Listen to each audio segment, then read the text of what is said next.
Et là, la faute, Hazak, Obaruch, Rabotai, Vesorot, Tovot. On est le 26 aujourd'hui, dans le mois de Shvat. Et au nom de Dieu, on va passer dire la parashat Mishpatim.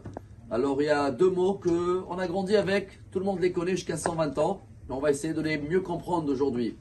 Naase, Venishma. C'est dans cette paracha qu'on s'est engagé de faire et après de comprendre. Comme ça, elle demande la Gemara, très connue, Shabbat, page 88. Depuis quand quelqu'un il vient, il te dit, écoute, voilà, il y a un contrat pour le travail, voilà, signe et après je te donne les conditions. Qui va signer? Qui va signer un contrat sans savoir c'est quoi les détails, les heures de travail, combien je vais gagner, etc. Pour comprendre ça, Rabotai, on va partager aujourd'hui un commentaire royal. Vraiment, c'est bien de le partager à table de Shabbat.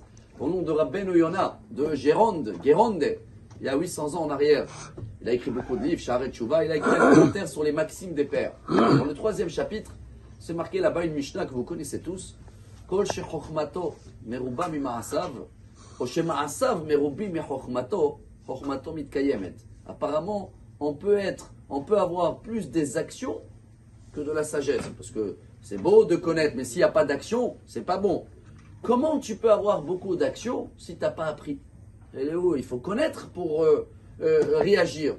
Rabbeinu Yonah nous apprend quelque chose de très beau. Le fait de comprendre ce Shabbat, qu'il y a des choses qu'on ne doit pas comprendre et on apprend tout seul. Ça s'appelle le Naaseh. Exemple, un bébé, quelqu'un il doit l'apprendre à regarder, ou à manger, ou à marcher. Pas du tout, il se débrouille tout seul. Laissez Mowgli dans la jungle, il va sortir, il va savoir manger, et marcher. Bon, peut-être pas parler, il va parler le langage des animaux.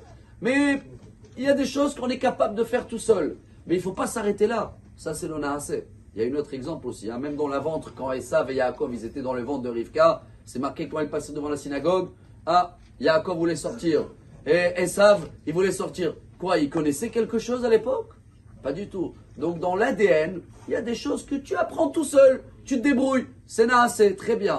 Mais il y en a des gens qui vont dire, ah non, je ne veux pas apprendre des autres. Rabotai, le nishma, c'est de savoir qu'autour de nous, chacun, chaque source, chaque rabbin, chaque étude, elle peut me faire avancer. Si je me mets une limite, ah non, moi je vais apprendre tout seul, j'avance pas, Rabotai.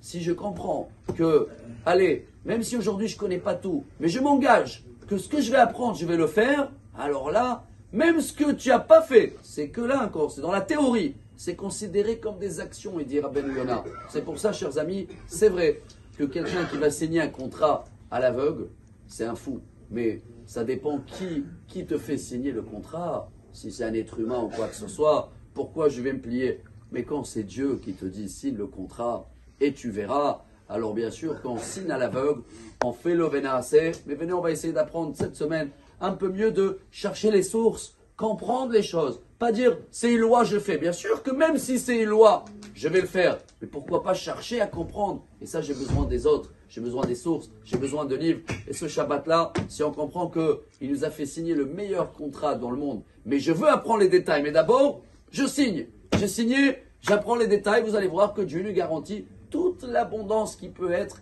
dans ce Shabbat. Verapo, Yerapé. Shabbat Shalom, bonne santé et que des bonnes nouvelles. Amar Rabbi Elazar.